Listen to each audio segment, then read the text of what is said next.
Well, you smell very good. Whatever I that is. showered for you. Oh, thank you. Thank you so much for doing that.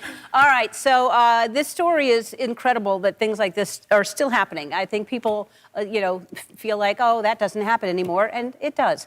So your whole life changed after one social media post, and tell everybody what that was. Yeah, so I want to say a few months ago to about a year, one of the Christian bloggers reached out to me. She had seen some of my posts previously from Facebook and Instagram, and she kind of wanted to interview me, highlight me being a gay man and also identifying as a Christian. So, in that post, it begins with, I am a gay man. I'm also a brother. I'm also a son, a grandson, all of these things. And that's it. For me, all of those things are what makes me a child of God. So that was the interview that I did about a year ago. Right. And so then you get called in to a meeting at your school. And what did you think the meeting was going to be? Yeah, I was excited. I was coaching the boys program first, and I had applied a few weeks before to take over the whole boys program in general. And, I hadn't heard anything back from them. The previous coach and the kids were kind of advocating for me and pushing for me to do it.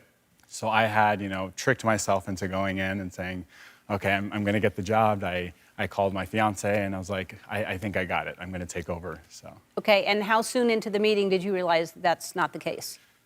About 5 minutes, maybe. I sat down. I was ecstatic to be there. Loved these men who I was talking with. They had asked me a few times, if I had any lifestyle changes or if I had posted anything inappropriate. I kept saying no for about, they asked maybe 5 times. And after the 5th or 6th time, I think they were kind of just tired. They were going around, beating around the bush. And then eventually they were like, did you ever post anything about identifying as a gay man or advocating for the LGBTQ community? And for me, I was happy to say yes, because that's who I am. That's who I was brought up to be, is to advocate for those who are silenced.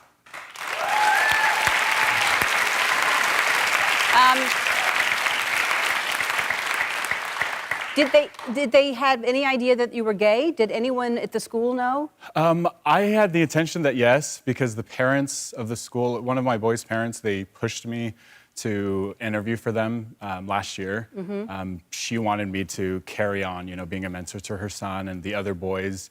So for me, the intention was never, I was never thought I was going to be called in to be called out as a gay man, and I never thought it was going to be an issue. The interview, I guess you can say, with these guys was about an hour and a half. After I said yes, it opened the floodgates, and they said, well, how do you think that reflects on the school? To protect the kids and to protect you, you're a danger to put in front of the kids.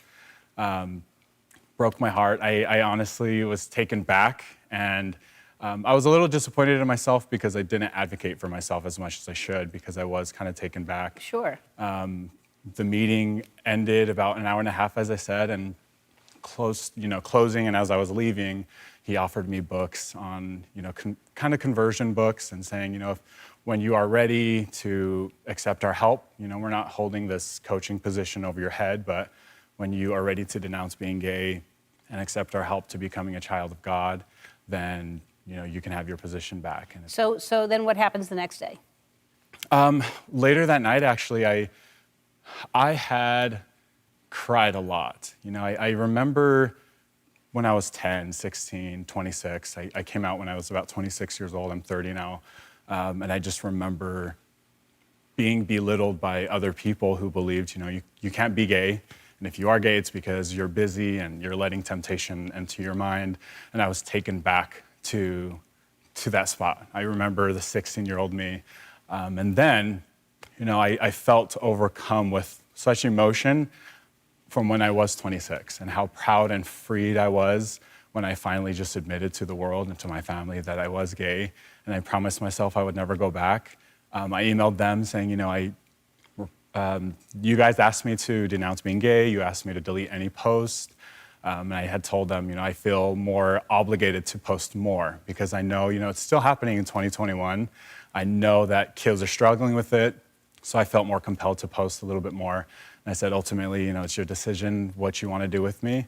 I have yet to hear back from them, but the next day they emailed the volleyball community, excluding me from the email, saying that I chose to leave and that I was struggling with a spiritual battle. And that was my reasoning for leaving my kids. Yeah, you're not struggling with a spiritual battle. You're being who you are.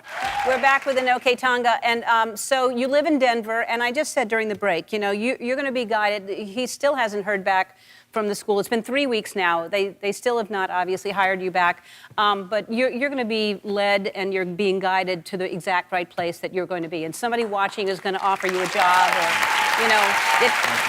it will.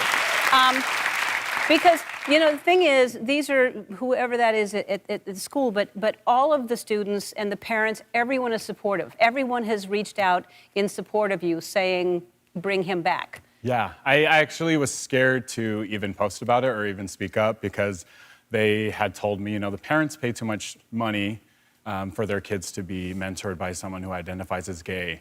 So in my thought process before even posting, I'm like, I can't tell my girls, I can't tell my boys because I don't want their parents to take them away from me, because these are my kids. Anyone I coach, they're my kids. But I've also taught my kids, advocate for yourself, advocate for other people when they can't. And it hit me, one of my really good friends was like, well, what message are you sending your kids if you don't speak up? Yeah. So I did, and the parents, I actually showed up to my girls' opening game, the first game, entered the Lions Den, and yeah, it was. And how were they? It was nerve-wracking, but after the game, one of the parents came up to me and he was just like, you got your nerves out. Next time you better come sit with us. They're kids. I was trying to sneak off. I wasn't trying to cause a scene. It was about the girls' game, and the kids ran up and they were just like, you try to leave without saying bye. And we had talked, and still to this day, the girls, the kids in the school have been put under a microscope right now. These past few weeks, my girls, they've been under a lot of emotional stress. And for them to go out and perform the way they did, win or lose, it was a proud moment to me. And I had told them, I'm fine with putting myself in uncomfortable situations so long that you guys are comfortable. And it's been overwhelming with so much support. I'm glad you're seeing that support, and I hope people continue to support you. And like I said, you're going to be led to the place where people appreciate you for exactly who you are and what you do. I know you and your fiance, Charlie, is that his name? Yeah. You're planning on getting married. You want to go on a honeymoon. So we want to give you a round-trip airfare from Discover to Puerto Rico and a 7-night stay at the iconic Quarry Bay Hilton, featuring secluded beach, world-class amenities, sweeping ocean views. Thank you so much. We'll be back.